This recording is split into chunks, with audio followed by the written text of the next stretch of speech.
Daniel Garcia, now this was in the news about a week or so ago. Didn't bring it up last week, I forgot. But his name came up again this week from Fightful, where they had reported that he has actually yet to sign a new deal with AEW. His deal is up soon, as are a number of other AEW contracts. And some of these people did not sign in 2019, but a lot of the AEW Originals deals are up this year because they signed 5-year deals at the time. That including the Lucha Bros, which is why their deal is up imminently. I know Penta had dismissed the rumors of him meeting with WWE officials this week, which is probably true. He probably didn't do that. I don't know why he'd be meeting with WWE officials in Florida if there's still technically an AEW under an AEW contract. I don't know how that makes sense. But if they're WWE bound, I wouldn't be shocked. We talked about them last week. Ricky Starks, we had mentioned before. His deal might be up imminently. He has not been on the show in many months. He's probably on his way out. But Daniel Garcia is an interesting one because he had just headlined Dynamite like a month or so ago in that International Championship match with Will Ospreay. And they had a great match. MJF turning on Garcia afterward. Pretty vicious beatdown. What we did not know, because I thought for a moment there that they might be setting up for a match at All In. Thankfully, that's not the case, and they're doing MJF and Will Ospreay on that show. They could do MJF and Garcia at All Out, which is 2 weeks after All In. Very possible. But if he doesn't re-sign, that could just be their way of writing him off the show. So, interested to hear your take, because I know you've never been the biggest Daniel Garcia guy, although I will make the argument he has gotten more over, and he's proven himself a lot more than where he was on the card as part of Jericho Appreciation Society and that dumb shit. But compared to then, I feel like he's kind of built his credibility quite a bit. So just want to get your 2 cents on Garcia's status as far as where you think he would be a better fit, staying in AEW or making kind of betting on himself and going to WWE.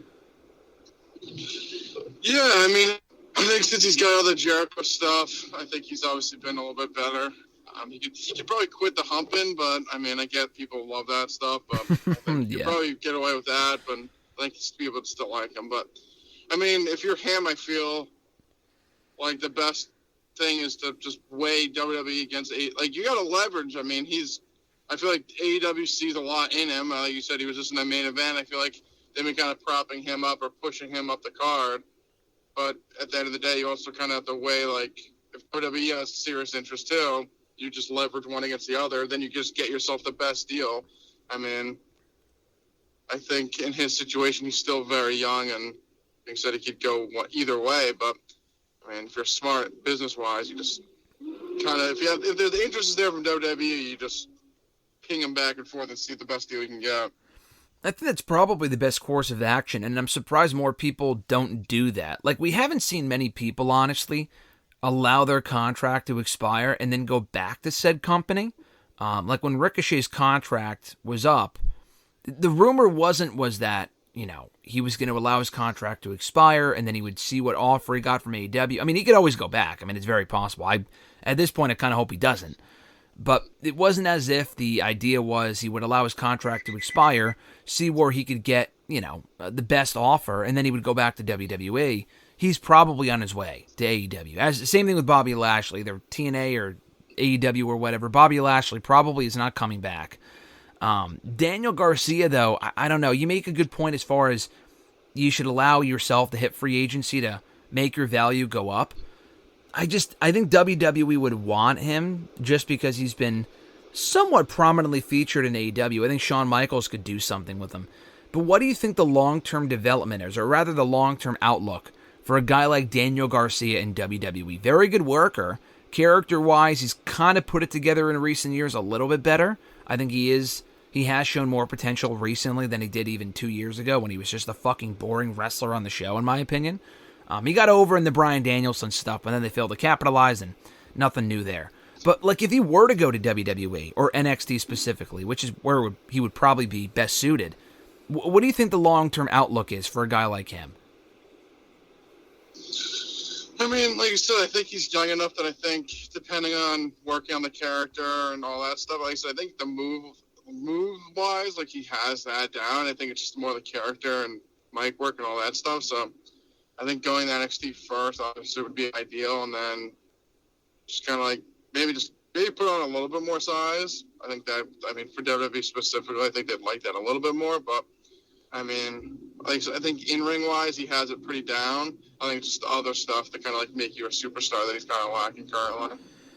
Yeah, I just feel like you would have a better shot with everything that you just said in AEW. I mean, they've already proven recently anyway that, I mean, he wasn't, competing for world titles every single week, but it seems like he has a ready-made program to come back with MJF. Kind of got over with the audience before he took off, before the hiatus happened. I just feel like that's probably the best place for him. And I think the key thing of what you said earlier was that he's young enough. I think he's either 24, 27, something like that. So if he signs a 2, 3, 4, 5-year deal, he can still get a potential deal or a run with WWE in 3 to 5 years. I'm assuming that they're still interested by then, but I'm not sure why they wouldn't be unless he completely falls off by then. But I think sticking with AEW is probably his best bet. But it would be interesting to see like Garcia, Starks, and Lucha Bros all go to a WWE at the same time. I don't know if there's enough spots for them in WWE as far as utilizing all 4 guys at a good level simultaneously. But that is something I worry about, though, with all these people whose contracts are rumored to be up. I mean, I guess you could say the same thing about people leaving WWE for AEW. I just worry that you may not have enough spots for all of these people in WWE if they were to come over. No, I agree. I mean, you can't just sign everyone. I think you just gotta see who's out there, and then, like you said, just make a plan and be like, yes, this person's a free agent. Are we going to actually utilize them? Or like I don't know. I feel like, especially with a lot of free agents coming out or like people's contracts expiring, you kind of really have to weigh like, would you rather have this person or that person? You can't just take everyone, because like I said, then you get like the old bloated WWE roster, and then you have plenty of people that are not using now. Then you bring in more people that you're not using, and just you have to be smart with it and just like plan it out before you start signing all these people. Yeah, no, you can't just sign people just because they had notoriety or they were, defecting from AEW. Like Ethan Page, that might have been the case with, but they've quickly proven, at least at NXT and the main roster, we don't know yet. But in NXT, they had a plan for him. I mean, they brought him in, and he's the NXT champion. Shawn Spears hasn't really done all that much, but he was never really going to be the guy in NXT anyway. He's been there, twice already. So, but I think people like Ethan Page and Jade Cargill should give AEW fans hope that there is life in WWE for AEW stars. So for people that have never been in WWE, like Cody Rhodes and Punk have obviously been successful, but they were already in WWE, so that was a given.